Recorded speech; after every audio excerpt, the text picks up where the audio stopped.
তো আমরা যেহেতু সবাই ফেসবুক ইউজ করে থাকি, অনেক সময় হচ্ছে আমাদের সামনে অনেক অ্যাডাল্ট কন্টেন্ট চলে আসে হুটহাট করে।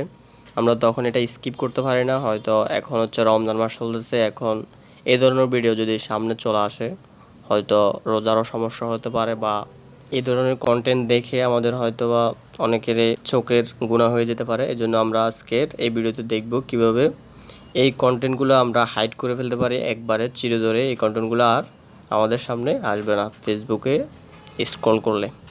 তো আমরা ফার্স্ট অফ অল এই জিনিসটা করার জন্য চলে যাবো হচ্ছে আমাদের ফেসবুক অ্যাকাউন্টে। ফেসবুক অ্যাকাউন্টে আসার পর আমরা জাস্ট এখান থেকে থ্রি ডট লাইন একটা ক্লিক করব। থ্রি ডট লাইনে ক্লিক করার পর আমরা এখান থেকে সেটিংসে একটা ক্লিক করব। সেটিংসে ক্লিক করার পর আমরা একটু স্ক্রল করে নিচের দিকে চলে আসব।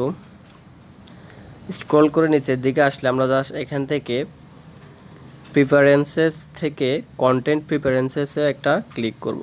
এখানে ক্লিক করার পর আমরা জাস্ট এখানে দেখতে পাচ্ছি হচ্ছে ম্যানেজ ডিফল্টস নামে একটা অপশন রয়েছে, জাস্ট এখানে একটা ক্লিক করব। এখানে ক্লিক করার পর আমরা জাস্ট এখানে দেখতে পাচ্ছি হচ্ছে সেনসিটিভ কন্টেন্ট। সেনসিটিভ কন্টেন্ট যেগুলো হচ্ছে আমি বললাম যে অ্যাডাল্ট কন্টেন্ট বাদের সামনে শো করে, জাস্ট এটা এখান থেকে আমরা জাস্ট এখানে অফ করে দেব। জাস্ট এখানে ক্লিক করে তারপর হচ্ছে আমরা জাস্ট এখান থেকে শো লেস এখানে ক্লিক করে এখান থেকে সেভে ক্লিক করব। জাস্ট এখান থেকে যদি ক্লিক করে ওকে করে দিই,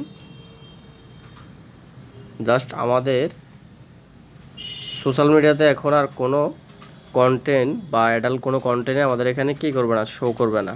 আমরা জাস্ট সবাই এই জিনিসটা করে রাখতে পারবে। আশা করছি সকলের এই সেটিংসে অনেক উপকার আসবে।